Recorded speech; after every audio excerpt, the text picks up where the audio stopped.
J'ai une grande passion pour l'apprenance au sens large, donc j'aime m'impliquer dans des associations ou des projets qui me permettent de m'enrichir, de trouver des nouvelles ressources créatives et me nourrir.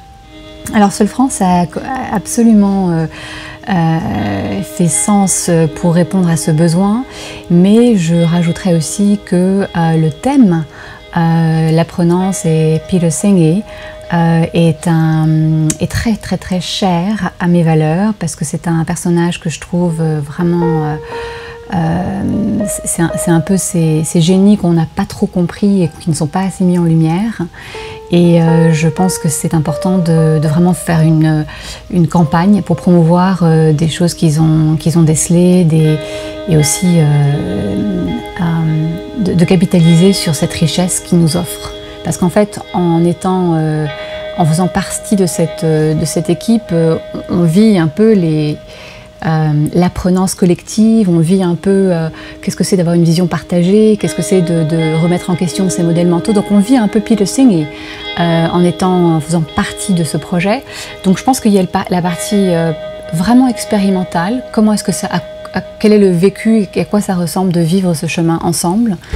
Et je pense aussi qu'il y a fondamentalement une volonté commune de faire un projet avec une vision partagée de ce retour d'expérience très enrichissant, cette matrique sur un état des lieux, qu'est-ce qui se passe en France, comment est-ce qu'on peut en bâtir peut-être un référent, une plateforme de départ, et évoluer à partir de ça.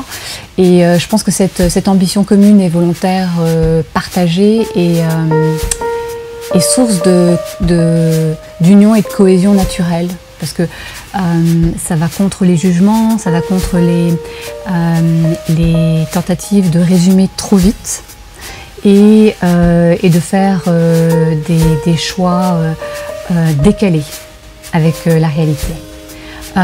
Et dans le domaine professionnel, ce que nous on a choisi d'illustrer dans la boîte dans laquelle je travaille, c'est l'holacratie. Et en fait, les valeurs de Peter Senge sont tout à fait reconnues dans cette philosophie, puisqu'il y a cette vision partagée, il y a cette pensée systémique, il y a le pouvoir du collectif, et de rendre le pouvoir au collectif pour qu'ils deviennent acteurs. Alors j'avais aucune hésitation, aucune inquiétude, parce qu'en fait j'ai naturellement un esprit assez curieux, donc j'aime apprendre et comprendre, et un peu un esprit d'enquêtrice, inquisitive mind, donc ça m'amuse beaucoup de parler aux gens et de comprendre leur vécu. Mes expériences ont été riches, j'ai eu un vrai plaisir à écouter, j'avais un ressenti empathique de grandir un peu avec eux. J'avais aussi des résonances, des choses que je reconnaissais en moi ou que je pouvais imaginer qui étaient assez similaires à des choses que je pouvais projeter dans quelque chose d'assez personnel. Et puis j'ai eu aussi un rapprochement un peu empathique, plus en termes de le sentiment qu'en fait il y avait une force un peu humaniste finalement, qu'on était tous un peu pareils, qu'on passait tous par des chemins et des processus assez similaires, même si c'était en différents contextes, dans différentes entreprises ou dans différents pays. Il y avait quelque chose d'assez universel en fait dans cette expérience d'apprenance. Donc une agréable confirmation que c'était un sujet important. Je pense que c'est des différents formats d'apprentissage. Je pense qu'on a des degrés de maturité extrêmement variés, et en fait en fonction un petit peu c'est très personnel, du vécu, on est plus apte à comprendre des sujets plus vite ou moins vite. Et donc moi, je ne vois pas les angles que eux ont déjà vus. Et donc c'est à moi de prendre ce regard et comment dire, ce pas de côté pour me mettre dans leur posture et comprendre ce qu'ils ont vu, ce que j'ai pas vu, et apprendre de ce que eux ont vu.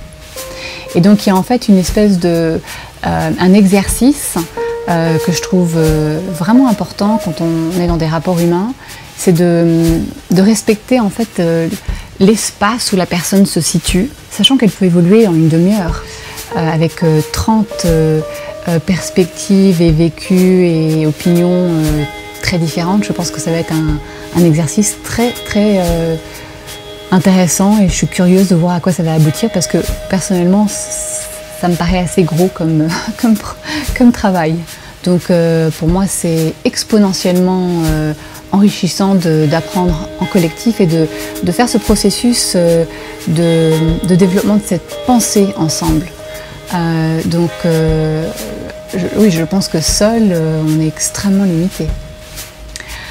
Alors moi je suis contre le consensus.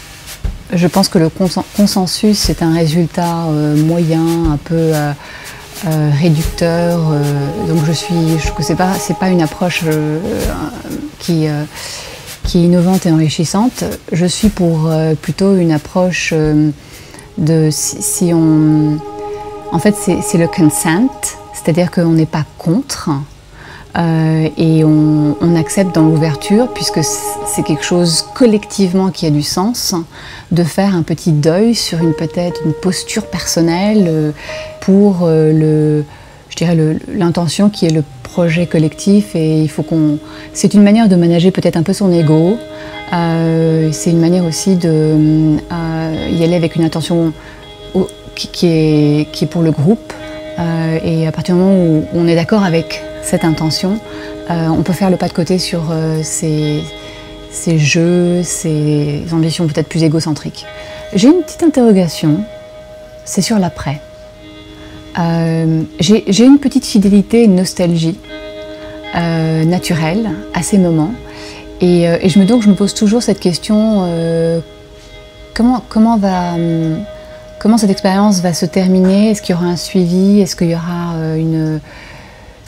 une communauté qui restera vivante, une volonté de continuer quelque chose peut-être évolutif de ce qu'on a commencé, ou est-ce que ça va être véritablement on va tous partir dans différentes directions et on ne se parlera plus. Donc j'ai une interrogation sur l'après et donc je suis une fervente convaincue qu'il faut faire une clôture pour que les gens comprennent que le projet est fini, on termine le chapitre et on doit bouger à autre chose. La question c'est quoi ?